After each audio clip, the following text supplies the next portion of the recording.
Oi, gente, tudo bem? Pessoal, quem é o destinatário de uma prova? Essa questão, ela é uma questão bem interessante, porque quando a gente fala a respeito do direito probatório, a gente sempre pensa, né? A prova ela tem um objeto, ela tem uma finalidade e ela tem um destinatário, né? E eu me lembro que quando eu estudei direito há bastante tempo lá atrás, a doutrina, enfim, se falava muito, né? O destinatário da prova é o juiz, porque ele vai se convencer por meio daquele material probatório, né? Por meio de todas as provas produzidas no processo, ele vai formar o seu juízo de julgamento para poder decidir, enfim, então a parte precisa provar os fatos relevantes, enfim, que ela esteja alegando ali, para formar no juiz esse juízo de julgamento, né? E ele prolatar a melhor decisão no contexto daquele processo. E a gente passa a verificar, né, pessoal, que essa ideia, ela com o tempo foi se transformando.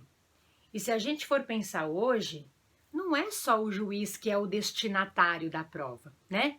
Na realidade, todos aqueles que estão participando da relação processual são também destinatários das provas. As partes também são destinatários das provas, né?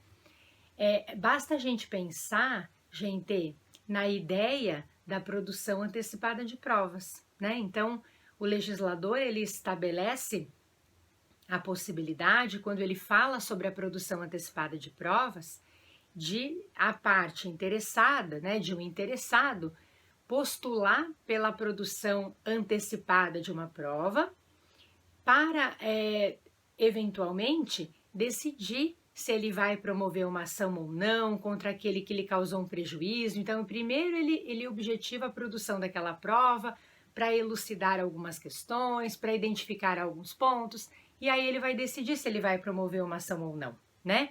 Então, nitidamente, aí o destinatário da prova está sendo a parte, porque ela só está produzindo aquela prova de maneira antecipada. A lide em si, né, não está sendo considerada pelo órgão jurisdicional. O juiz, quando ele cuida ali da produção antecipada de provas, ele não está valorando nada. A gente está acolhendo aquela prova, né? A gente está produzindo, de fato, aquela prova de maneira antecipada. A lei na produção antecipada de provas também fala sobre a possibilidade do interessado propor ali em juízo, né, essa ação objetivando essa produção antecipada de provas com o objetivo de viabilizar uma autocomposição.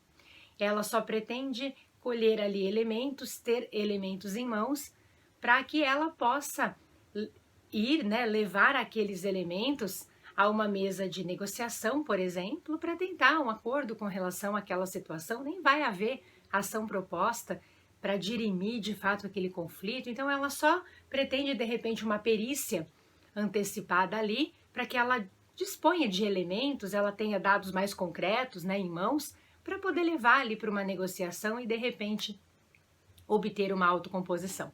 Então a gente tem também aí, pessoal, a ideia de que a parte, né, está sendo destinatário dessa prova. Então, num conceito mais atualizado com relação a isso, a gente não diz que é só o juiz o destinatário da prova, como a gente dizia, né, de fato no passado.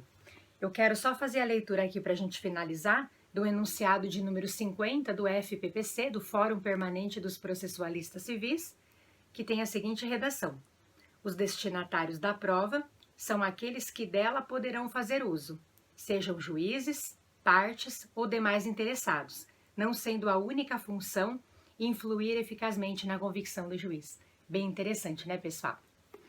Bom, gente, por hoje era só. Espero que vocês tenham gostado do vídeo. Curte lá, compartilha e fica sempre com a gente. Muito obrigada e um grande beijo até semana que vem.